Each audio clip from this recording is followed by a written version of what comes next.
Topic जो है, ये टॉपिक का नाम है पादपों के आकारिकीय, जिसे हम प्लांट मॉर्फोलॉजी बोलते हैं, जो कि बहुत ही इम्पोर्टेंट है और हम लोग के लिए इम्पोर्टेंट है और हम चाहते हैं कि आप इस वीडियो को ज़रूर देखें, क्योंकि मॉर्फोलॉजी से पूछता है। पौधे के मॉर्फोलॉजी से सवाल पूछता है और कई लोग इग्नोर कर देते हैं। तो पहला सवाल आपके स्क्रीन पे है कि पादपों में किस संरचना के द्वारा जल ऊपर चढ़ता है? तो आप बताइए पौधे में अगर मान लीजिए कौन सी ऐसी संरचना है, कौन सी ऐसी स्ट्रक्चर है जिसके द्वारा जल जो है ऊपर की ओर चढ़ता है? बताइए जल ऊपर की ओर चढ़ता है तो जाइलम द्वारा चढ़ता है। किसके द्वारा? जाइलम के द्वारा ही चढ़ेगा, अन्यथा नहीं चढ़ेगा। ये बात भी हम समझ गए। अगर आपसे पूछे कि एक बीज जो होता है, एक बीज मतलब सीड जो होते हैं, जिसके अभाव में, अभाव मतलब कमी में अंकुरित हो सकता है, तो ये पर्याप्त प्रकाश अगर होगा तभी हो पाएगा अंकुरित, अन्यथा नहीं हो पाएगा। ठीक है, अगर उसमें प्रकाश लाइट आए तभी। अगर मान लीजिए प्रकाश संश्लेषण की अगर बात करें, तो प्रकाश संश्लेषण की दर किस प्रकाश में जो है अधिक होती है? तो लाल में होती है। किस में होती है? लाल में। लाल मतलब रेड में होती है।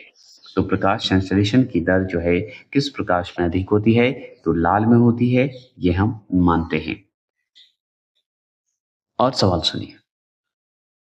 और सवाल है कि जीवाणु द्वारा नाइट्रेट, जीवाणुओं द्वारा जो नाइट्रेट होते हैं, नाइट्रेट को वायुमंडलीय नाइट्रोजन में परिवर्तन करने की प्रक्रिया क्या कहलाती है? तो बिना नाइट्रीकरण कहलाता है। क्या कहलाता है? बिना नाइट्रीकरण कहलाता है। ये बात आप भूलिएगा भी नहीं और ना हम भूलेंगे। अगर आपसे पूछे कि किस क्रिया के दौरान सौर ऊर्जा रासायनिक ऊर्जा में परिवर्तित हो जाती है, तो प्रकाश संश्लेषण, याद रखिएगा। तो अगर पूछे किस क्रिया के दौरान सौर ऊर्जा रासायनिक ऊर्जा में परिवर्तित हो जाती है, तो हम बताएंगे प्रकाश संश्लेषण में हो जाती है, फोटोसिंथेसिस में हो जाती है। अगर मैं पूछूं वृद्ध रोधक मतलब वृद्धि जो हो रही है, मतलब वृद्धि रोधक मतलब हमारे ग्रोथ को रोकने वाला, है कि नहीं, के रूप में काज करते हैं, तो कौन करते हैं? तो वो करते हैं एब्सिसिक अम्ल करता है, या उसे एथाइलिन कहते हैं।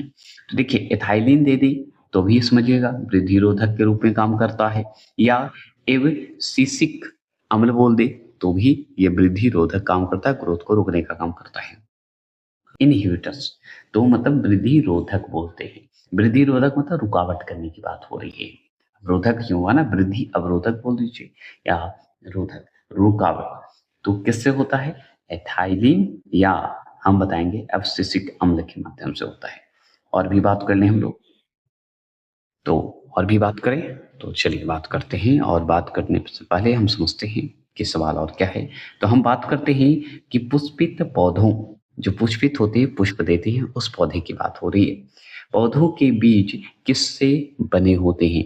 किसके बने होते हैं या किससे बने होते हैं? सवाल कोई भी हो, आंसर वही होगा जो आपका होना चाहिए। तो भ्रूण खाद्य संग्रह का होता है, या आप उसे आवरण कहिए, कवर कह सकते हैं। ठीक है, तो बुद्ध भ्रूण खाद्य ग्रह या आवरण से होता है, भ्रूण आवरण भी बोल सकते हैं। उसी से ये पौधे, पुष्प पौधे जो हैं बनते हैं, है ना। कवर रहता है ना, उसके अंदर ना बीज होता है, तो देखे होंगे। और अगर बात करें प्रकाश संश्लेषण की बात करें, तो बीज का भी अपवाद में आता है। एक आपको बीज ऐसे ही होते हैं, एक बीज कवर में होते हैं। ठीक है, आप किसी भी पुष्प को ले लीजिए। प्रकाश संश्लेषण जो है पादप के किस कोशिका में होता है?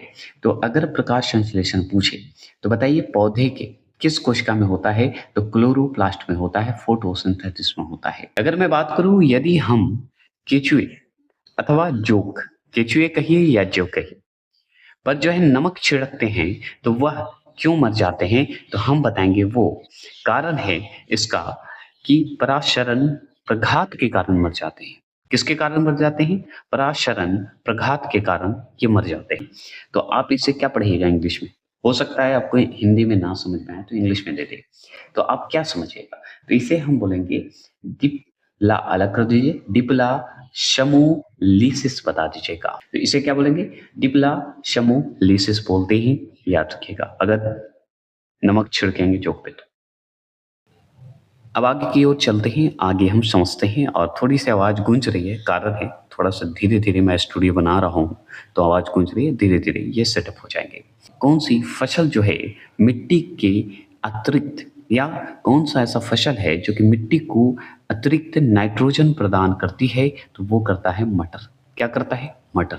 ये बात क्लियर हो गए। तो कौन-सी फसल जो है मिट्टी को अतिरिक्त नाइट्रोजन प्रदान करती है, तो वो है मटर है। क्लियर हो गए? कौन सा तत्व जो है पौधों के विकास में आवश्यक नहीं होता है, तो सोडियम आवश्यक नहीं होते हैं। सोडियम को शॉर्ट में बताइए क्या होता है, कल ही हम पढ़े हैं।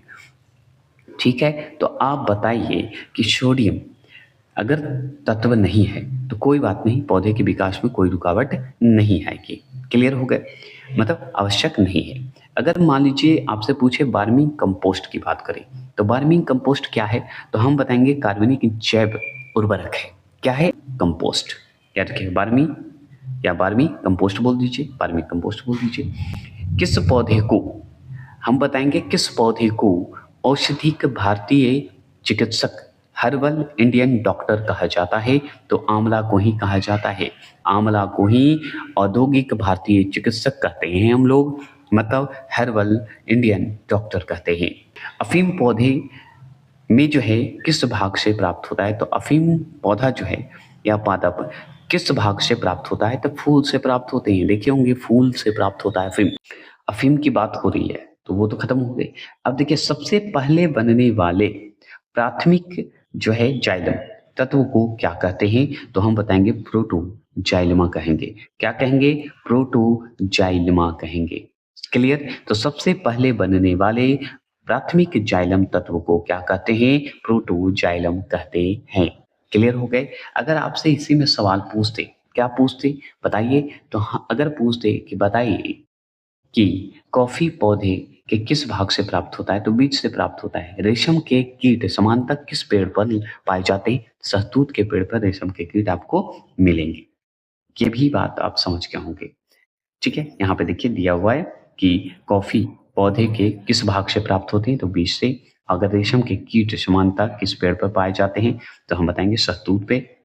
अब देखिए यहाँ पे हम बात करते हैं कि दिया हुआ है कि भूमि की उर्वरकता, जो हमारा खनिज है, उर्वरकता जो बढ़े, तो भूमि की उर्वरकता को जो है घटाने वाला जीवाणु कौन सा है? जो हमारी भूमि का जो उर्वरकता है, जो हमारे फसल को कम कर देता है, मिट्टी को हानि पहुंचाती है, वो ऐसे बैक्टीरिया को बताइए कौन सा है?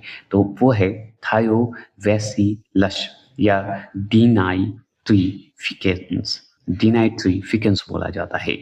तो भूमि की उर्वरकता को घटाने वाला जीवाणु कौन सा है बताइए? तो वो बैक्टीरिया का नाम है थायोबैसिलस है। ठीक है, डिनाइट्रिफिकेंस है। याद रखिएगा पूरा नाम है।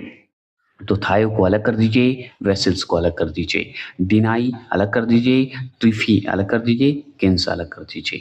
क्लियर? तो भूमि की उर्वरकता को घटाने वाला जीवाणु कौन सा है? थायो वेसल्स डिनाई ट्रिफी केंस है। याद हुआ? याद हुआ कि नहीं बताइएगा।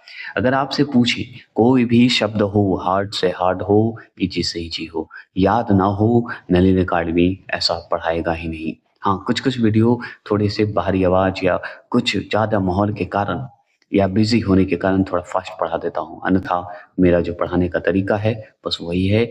ये हमें लगता है कि आप अगर पढ़ रहे हैं तो याद होना ही चाहिए कैसी भी तरह से। और मुझे वो तरीके नहीं, ट्रिक वाले नहीं, रटंत विद्या जो गुरुकुल में चलाए जाते थे। तो जीवाणु में प्रकाश संश्लेषण फोटोसिंथेसिस क्रिया में हाइड्रोजन दाता समानता कौन होता है? तो हाइड्रोजन सल्फाइड होता है, H2S होता है। ठीक है, तो जीवाणु में प्रकाश संश्लेषण क्रिया में हाइड्रोजन दाता के रूप में, दाता मतलब देना, समानता कौन सा होता है? तो हाइड्रोजन सल्फाइड होता है, H2S होता है। अगर पूछे कि समूह के पौधों के जीवन चक्र में दो स्वतंत्र पीढ़ियों का एकांतरण होता है, तो वो है टेरिडोफाइटा बोलते हैं। टेरिडोफाइटा बोला जाता है, या देखिएगा पी इसका में साइलेंट होता है, टेरिडोफाइटा बोला जाता है। तो अगर किस समूह में या किस समूह के पौधों के जीवन चक्र की, पौधे के जीवन चक्र पूछ रहा है, दो स्वतंत्र पीढ़ियों का जो है एकांत एका अंतर बोल दीजिए, एकांतर बोल दीजिए, तो वो है टेरिडोफाइटा होता है। अगर पूछे वायु प्रदूषण के सूचक होते हैं तो लाइकेन होते हैं। वायु प्रदूषण के सूचक कौन है? तो लाइकेन है। ये बात भी सत्य है। अंडाशय वाहिनी पुष्पभिद, ठीक है, अंडाशय वाहिनी पुष्पभिद जो है क्या कहलाते हैं? तो जिम्नोस्पर्म कहलाते हैं। अब बताइए जिम्नोस्पर्म क्या है, इसे क्या बोलते हैं? आवृत बीज या अनावृत बीज? अगर मेरा पहला टॉपिक पढ़े हैं तो आप जानते होंगे, तो बताइए। तो बताइए जिम्नोस्पर्म को क्या बोलते हैं? आवृत बीज या अनावृत बीज? कमेंट कीजिए। तो हम जान गए अनावृत बीज बोलते हैं, जिम्नोस्पर्म को बोलते हैं। तो बताइए आवृत बीज को क्या बोलते हैं? तो एंजियोस्पर्म बोलते हैं। ठीक है, क्लियर हो गए।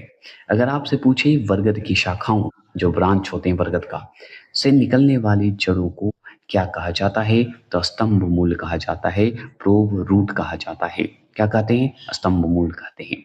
परजीवी पौधे अपने पोषक, क्या बोलते हैं? पोषक, होस्ट से किस अंग द्वारा भोजन का अवशोषण करते हैं? चुस्कांक द्वारा करते हैं। और इसे इंग्लिश में अगर मान लीजिए, ये तो शब्द हो सकता है हिंदी में ना दे, आए, ठीक है। पोषपाद मतलब होता है मेजबान करना, होस्ट करना, ठीक है, याद रखिएगा।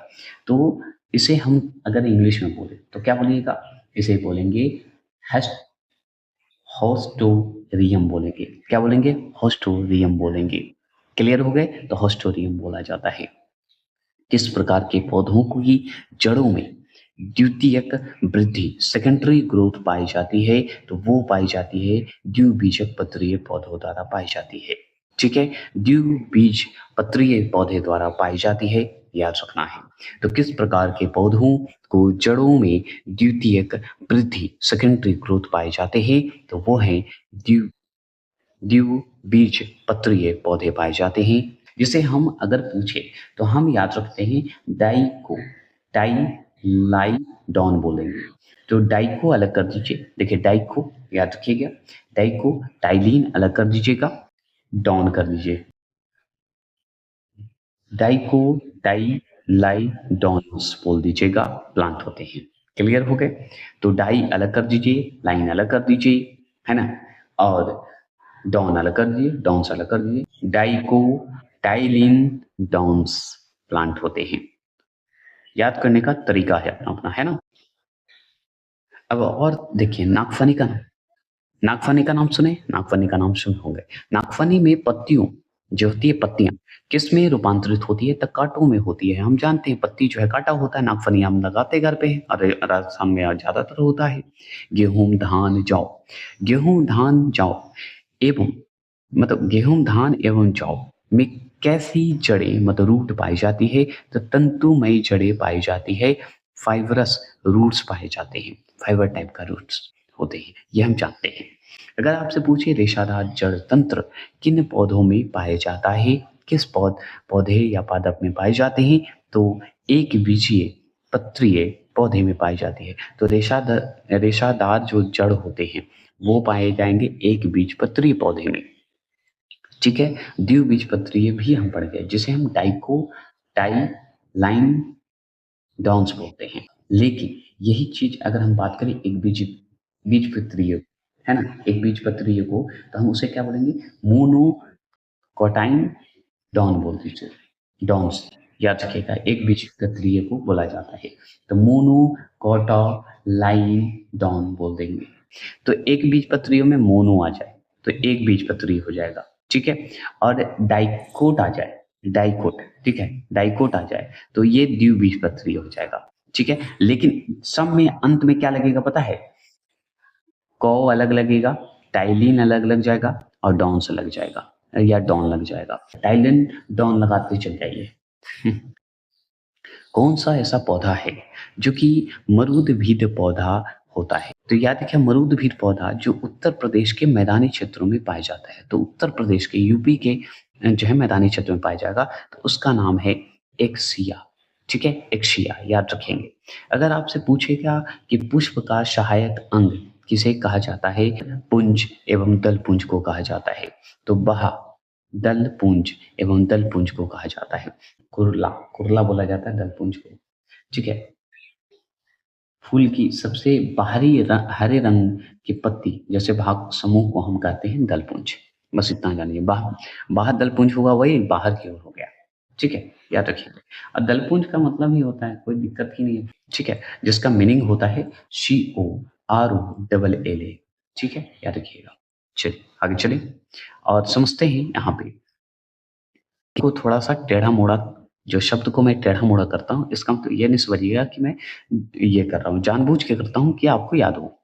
अगर मान लीजिए पादप, पादप मतलब पौधा, ये हम जानते हैं। और प्रयोग योग्य भाग, मतलब प्रयोग योग्य भाग मतलब होता है कि प्रयोग कौन से भाग कर सकते हैं हम लोग पादप का।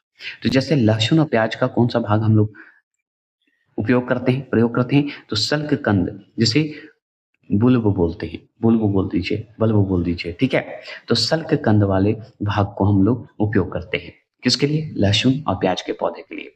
हल्दी और अदरक का कौन सा भाग, देखिए तना, तना तो है, और प्रकंद जो है इसका भाग हम लोग खाते हैं जिसे राइजोम बोलते हैं। ठीक है, तो हम प्रकंद मतलब राइजोम भाग खाते हैं, उसका राइजोम भाग खाते हैं, ये हम जानते हैं। अगर मान लीजिए अरबी या जिमी कंद, अरबी जो फल होते हैं, पौधे होते हैं, जिमी कंद फल होते हैं, उसका घन कंद जो है, घन कंद कॉर्म, कॉर्म खाते हैं। अगर आलू की बात करें तो आलू का कंद, कंद खाते हैं, या स्तंभ, स्तंभ कंद बोलते हैं, स्तंभ कंद बोलते हैं, ट्यूबर जिसे बोलते हैं, ट्यूबर। ये याद करने पे आप पे जरूरी नहीं है, शब्द को जो बनाया वो जरूरी नहीं है, शब्द को हम लोग कैसे याद करें ये इंपॉर्टेंट है। हमें एग्जाम निकालना है, नहीं कि हमको बड़का नॉलेजेबल बनना है। अगर नॉलेजेबल बनना है तो फिर बड़े बड़े यूट्यूबर हैं और हम भी हैं, और चलिए बड़े बड़े डिटेल के साथ पढ़ेंगे, एक एक बेसिक रूप इतिहास का, हर इतिहास को उलट देंगे, मरने से जीवित होने तक, अस्तित्व में वास्तविक से झूठ तक, सब बातें करेंगे। लेकिन हमें एग्जाम क्रैक करना है, कोई काल्पनिक जीवन में नहीं उड़ना है, क्योंकि काल्पनिक जीवन अभी नहीं चाहिए हमें। जब हो जाएगा जॉब तो काल्पनिक जीवन जीते रहिए, कोई आपको कुछ नहीं कहने वाला है कि नहीं। तो वास्तविक सच है, कड़वा है, लेकिन दिल से सच बात है। तो याद रखिएगा, आलू का भाग हम लोग कंद वाले भाग खाते हैं, हम जानते हैं। अगर मैं बात कर लूं और, तो थोड़ा सा और है जिसमें याद रखिएगा, हार्मोन्स, हार्मोन्स जो है बीकर मतलब एंजाइम जिसे बोलते हैं, तो हार्मोन्स एंजाइम से भिन्न होता है। क्यों भिन्न है, क्योंकि हार्मोन्स जो है उपापचयी क्रियाओं में पूर्णतः प्रयुक्त होते हैं, मतलब मेटाबॉलिज्म में प्रयुक्त होता है हार्मोन्स। याद रखिएगा, पूर्णतः एकदम 100% वाला, लेकिन एंजाइम उतना नहीं होता है। अगर जीवाणु में प्रकाश संश्लेषण और उच्च पादपों, मतलब जो बड़े स्तर का पौधा से भिन्न होता है, क्योंकि इसमें O2 का निष्कासन नहीं होता है, तो जीवाणु में प्रकाश संश्लेषण उच्च पादपों से भिन्न होगा। ठीक है, जीवाणु में प्रकाश संश्लेषण अगर पूछे उच्च पादप में, ठीक है, तो उसमें O2 का निष्कासन नहीं होता है, इसलिए इसमें आपको भिन्न होगा। प्याज का, किसका, प्याज जो है किसका परिवर्तित रूप है, तो तने का ही तो परिवर्तित रूप है। तो लहसुन और प्याज का हम लोग तना भाग है ना, लेकिन अगर सल्क कंद बोलते हैं उसे, जो खाने वाला हिस्सा होता है, तो उसका छिल का छिल अंदर वाले भाग को खाते हैं ना, खाते हैं, तो बस। लेकिन अगर परिवर्तित रूप, जैसे हल्दी हमारा तना का भाग है, आदि तना का भाग है ना, उसी तरह हमारा ये भी जो है प्याज भी तना का भाग है। इसमें हम पॉइंट हमेशा बताते हैं, एक पॉइंट सुन लीजिए। पहला नंबर पॉइंट है कि प्रकाश संश्लेषण जो फोटोसिंथेसिस की प्रक्रिया केवल दृश्य प्रकाश मतलब विजुअल लाइट में होते हैं, जो दिखते हैं विजुअल में, दृश्य में। क्लियर, तो चलिए मिलते हैं फिर नेक्स्ट टॉपिक, जबरदस्त आ रहा है, कंकाल स्केलेटन सिस्टम पढ़ेंगे, कंकाल तंत्र पढ़ेंगे।